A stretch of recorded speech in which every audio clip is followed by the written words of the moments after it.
समस्त સૌરાષ્ટ્રના કાઠિયાવાડીઓને અભિવાદન કરું છું।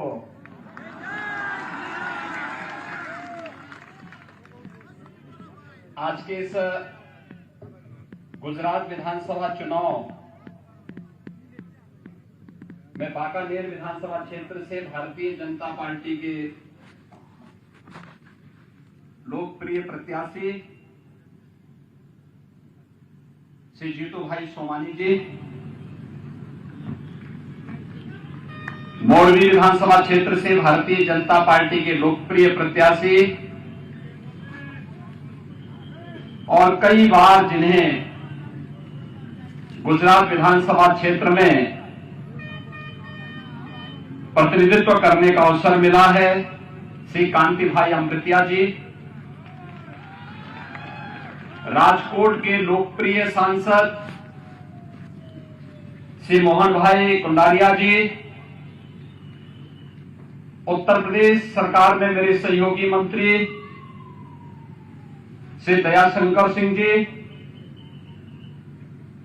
लोकप्रिय सांसद चित्तौड़गढ़ श्री छेदी जोशी जी, जिला प्रमुख पंचायत राजकोट श्री भूपत भाई बौदर जी, जिलाध्यक्ष भारतीय जनता पार्टी मोरबी श्री रणछोड़ भाई दलवाड़ी जी, बाकानेर स्टेट के महाराज केसरी देव सिंह जी, भानु भाई मेहता जी, नागदान भाई चावड़ा जी,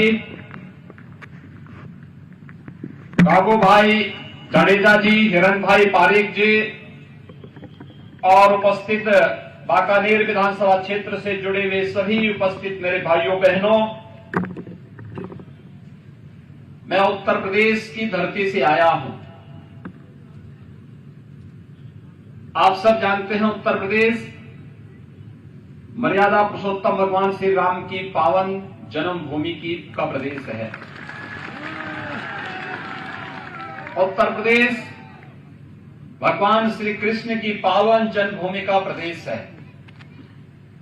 और उत्तर प्रदेश बाबा विश्वनाथ का पावन धाम का प्रदेश है। मां गंगा और मां यमुना का आशीर्वाद जिस प्रदेश में निरंतर बना रहता है और उस प्रदेश की धरती से आज मुझे भगवान कृष्ण, राष्ट्रपिता महात्मा गांधी, लौह पुरुष सरदार वल्लभ भाई पटेल और दुनिया के सबसे लोकप्रिय नेता भारत के यशस्वी प्रधानमंत्री आदरणीय श्री नरेंद्र मोदी जी के इस पावन गुजरात की धरती में आप सबसे संवाद करने का अवसर प्राप्त हो रहा है। भाइयों बहनों, मैं इस अवसर पर आप सबके प्रति हृदय से अभिवादन करता हूं। विगत दिनों मोरबी में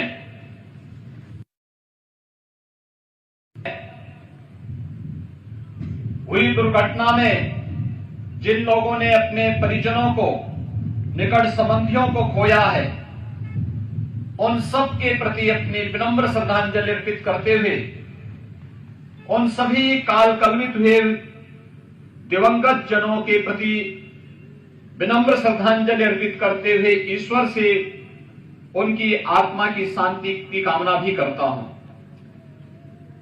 भाइयों बहनों, पूरा देश इस घटना में मोरबी की जनता के साथ में खड़ा हुआ। आदरणीय प्रधानमंत्री जी ने मार्गदर्शन दिया। रात दिन जिस रूप में कार्य हुआ, श्री कांति भाई अमृतिया जी जैसे कार्यकर्ताओं ने अपनी जान में जोखिम में डाल करके एक एक व्यक्ति की जान को बचाने के लिए वहां पर कार्य किया था। और भाइयों बहनों, लेकिन मोरबी चुनौतियों से जूझता हुआ सदैव हर विपरीत परिस्थितियों का सामना करते हुए खड़ा हुआ है। हम सब जानते हैं कि इस प्रकार की चुनौती मोरबी के सामने पहली बार नहीं आई है, बार बार आई है और उस चुनौती का सामना करते हुए मोरबी हमेशा खड़ा हुआ है। चाहे 1979 के उसी स्थल पर हुए दुर्घटना का मामला रहा हो,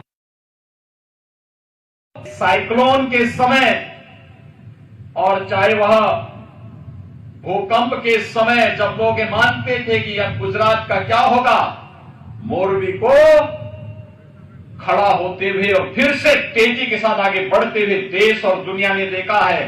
इसके लिए मैं आप सबके इस जीवंतता के लिए हृदय से अभिवादन करता हूं, अभिनंदन करता हूं। भाइयों बहनों, आज गुजरात के सपूतों ने देश की आजादी की लड़ाई में बढ़ चढ़ करके भाग लिया। राष्ट्रपिता महात्मा गांधी की प्रेरणा पूरी दुनिया के अंदर आजादी के आंदोलन से जुड़े हुए हर उस योद्धा को प्रेरणा देता है।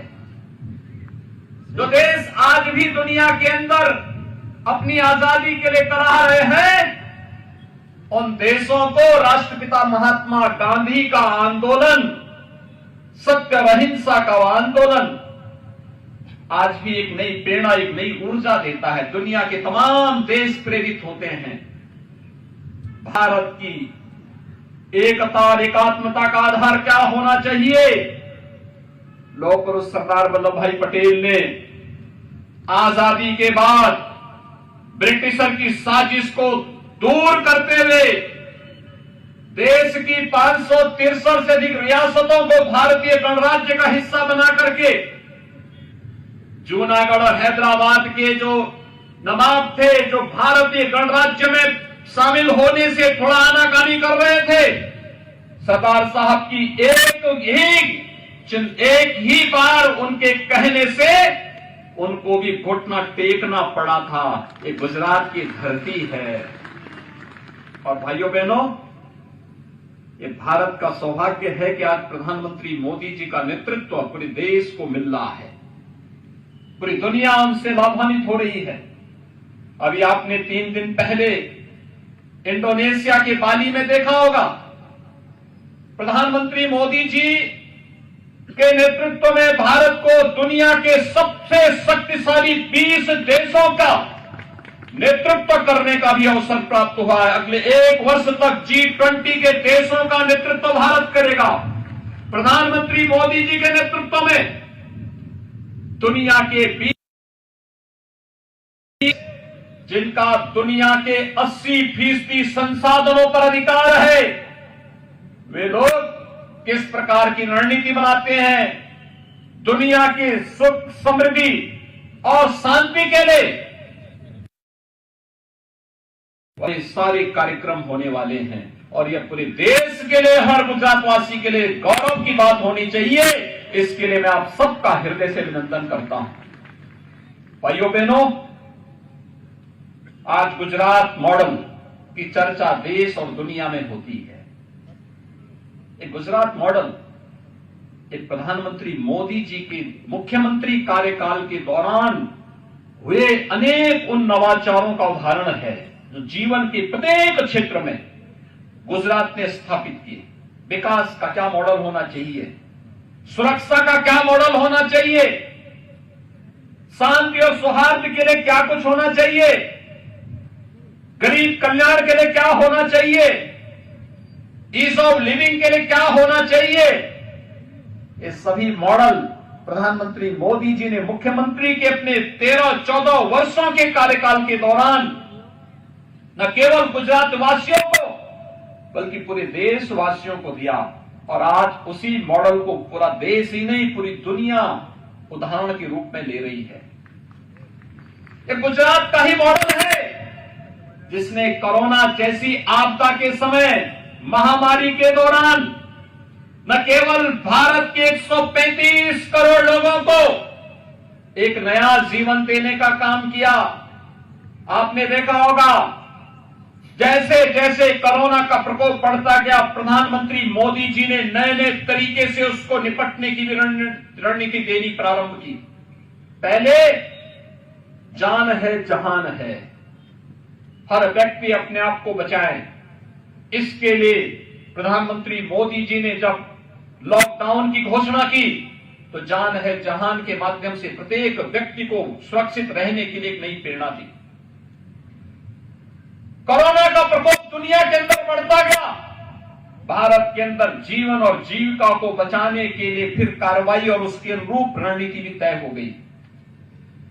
तीसरे चरण में आपने देखा होगा कि जो जहां बीमार है वहीं उपचार की व्यवस्था भी होनी है।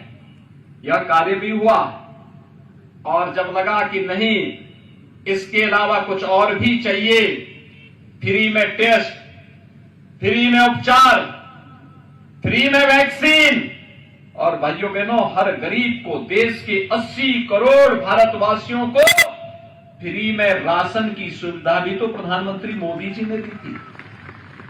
फ्री में राशन की सुविधा भी दी, दुनिया के अंदर कहीं नहीं हुआ। और गरीब के लिए नई नई योजनाएं घोषित हुई। आज गरीब कल्याणकारी योजनाओं की जब बात आती है तो भारत एक उदाहरण के रूप में दुनिया के सामने आता है। विकास के सबसे बड़ी अर्थव्यवस्था के रूप में भारत की बात आती है तो दुनिया के सामने भारत एक रोल मॉडल के रूप में रहता है।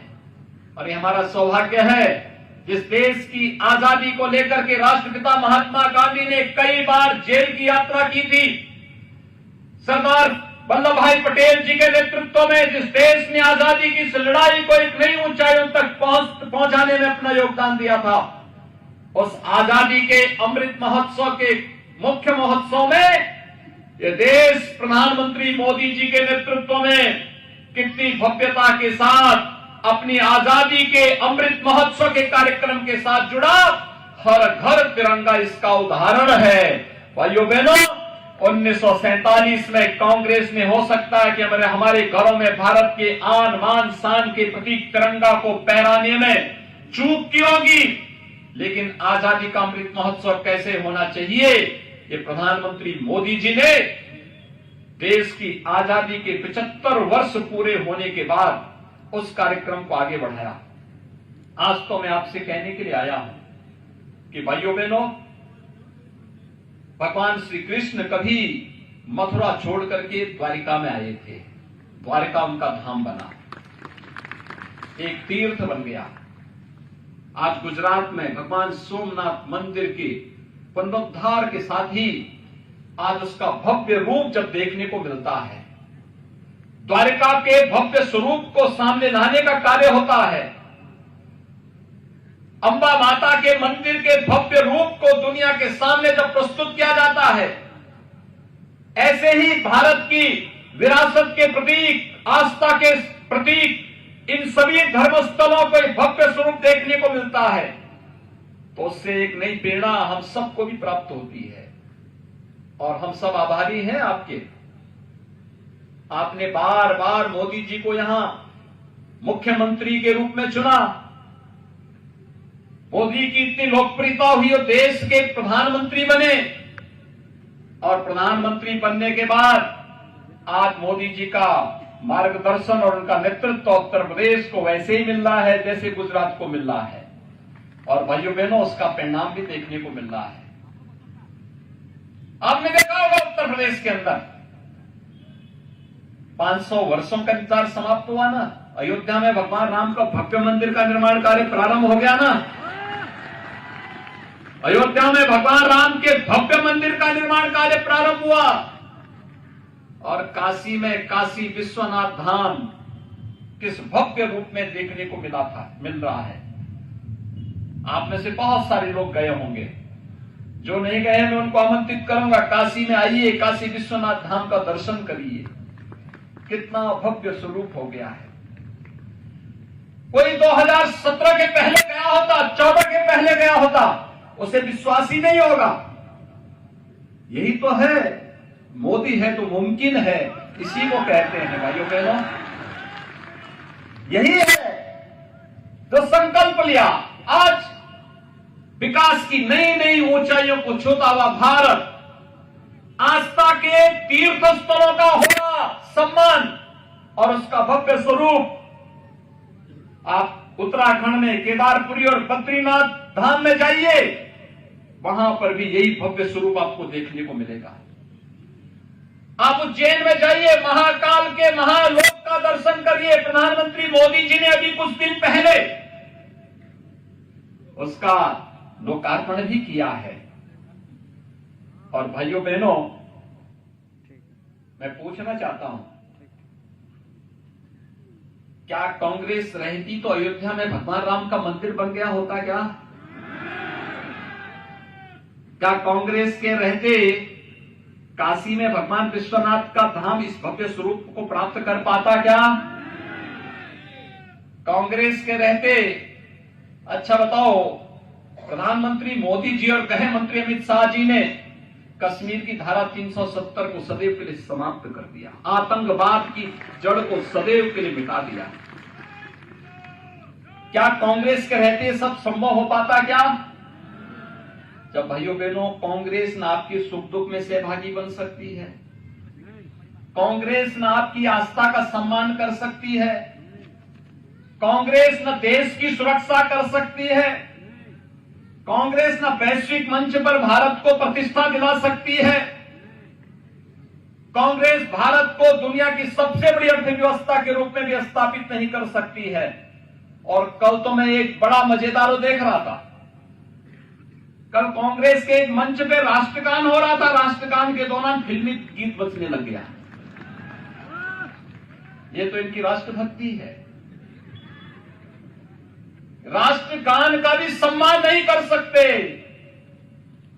भाइयों बहनों, राष्ट्रपिता महात्मा गांधी जी ने एक बात कही थी आजादी के बाद कि कांग्रेस को विसर्जन कर देना चाहिए। और राष्ट्रपिता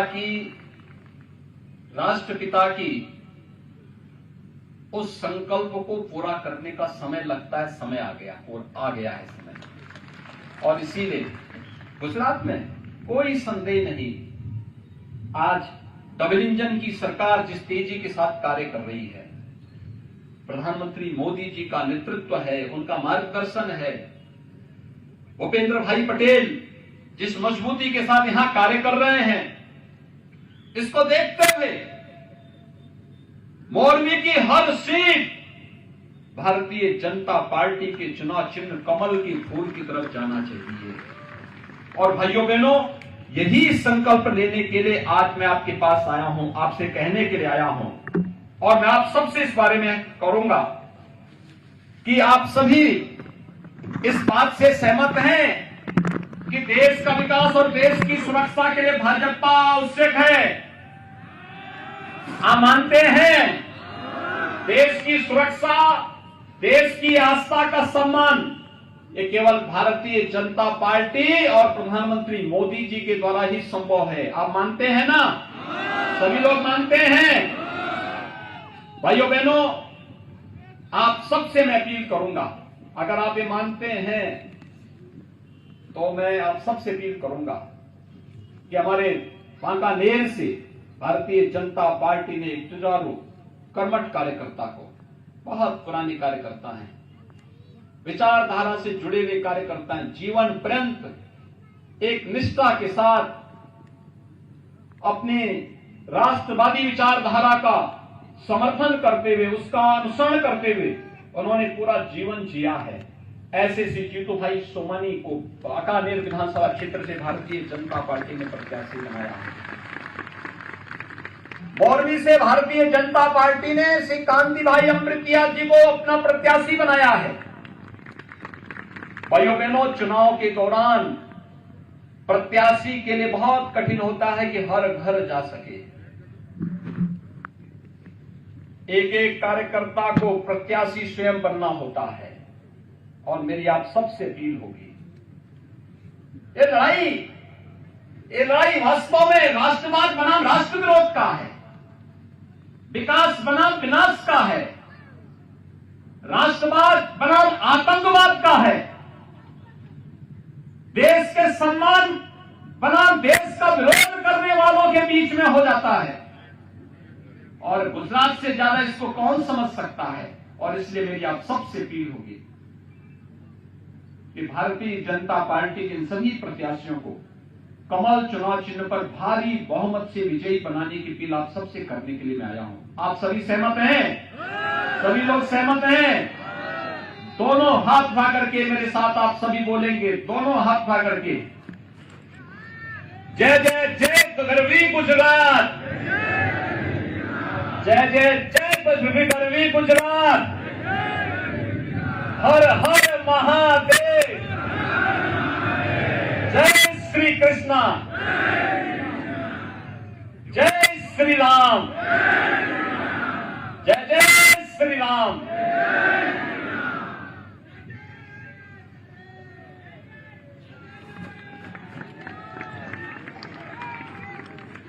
ખૂબ ખૂબ આભાર. આપણે સૌ આપણા સ્થાન ઉપર ઉભા થઈએ